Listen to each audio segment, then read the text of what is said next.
السلام علیکم ورحمۃ اللہ۔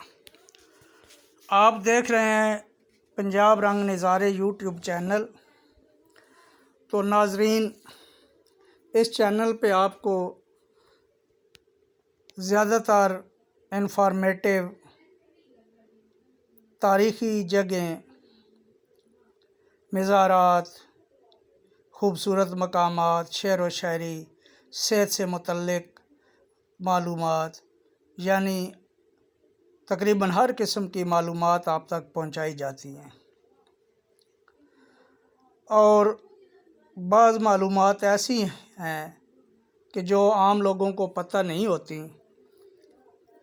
ہم ہر ممکن کوشش کرتے ہیں کہ ایسی معلومات شیئر کی جائیں جو کم لوگوں کو معلوم ہو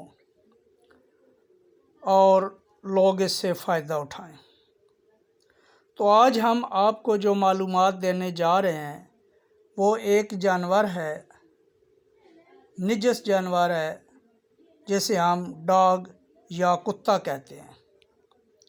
تو آج ہم آپ کو بتائیں گے کہ کتے کی تخلیق کیسے ہوئی، کیسے پیدا کیا گیا۔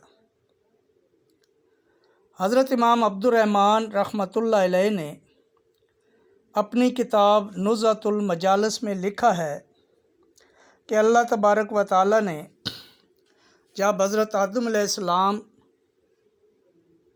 کی تخلیق کرنا چاہی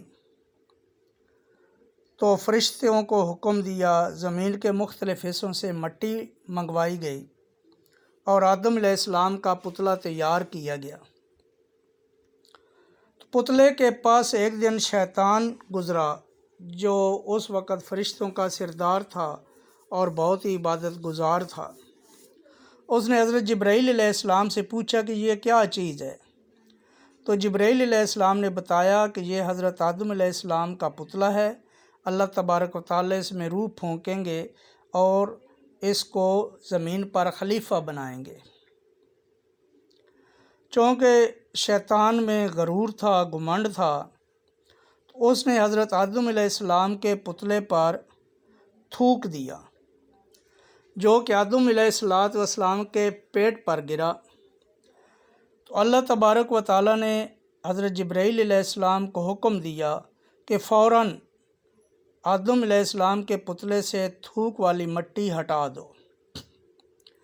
جب جبرائیل علیہ السلام نے مٹی ہٹائی تو حضرت آدم علیہ السلام کے پیٹ پر ایک سوراخ بن گیا تھا، جو کہ آج بھی ناف کی صورت میں ہر انسان کے پیٹ پر موجود ہے۔ اور پھر شیطان کی تھوک والی مٹی سے کتے کو پیدا کیا گیا۔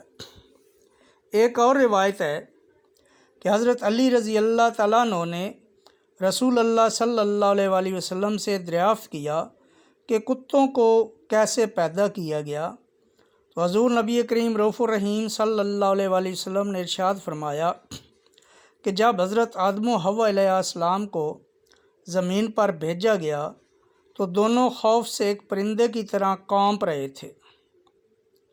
شیطان دوسرے درندوں کے پاس گیا اور ان سے کہا کہ ان معصوم پرندوں کی طرح انسانوں کو کھا لو، تو شیطان کے منہ سے غصے میں کف جاری ہو گئی اور شیطان کی اسی کف سے کتوں کو پیدا کیا گیا۔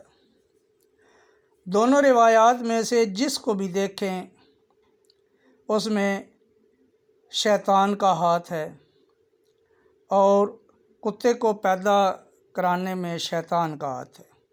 پھر یہ ایسا جانور ہے کہ جو شیاطین کو دیکھ لیتا ہے اور ان پر بھونکتا ہے۔ تو اگر یہ ویڈیو پسند آئے تو لائک کریں اور چینل کو سبسکرائب ضرور کریں تاکہ آئندہ آنے والی انفارمیٹیو ویڈیوز آپ تک بآسانی پہنچائی جا سکے۔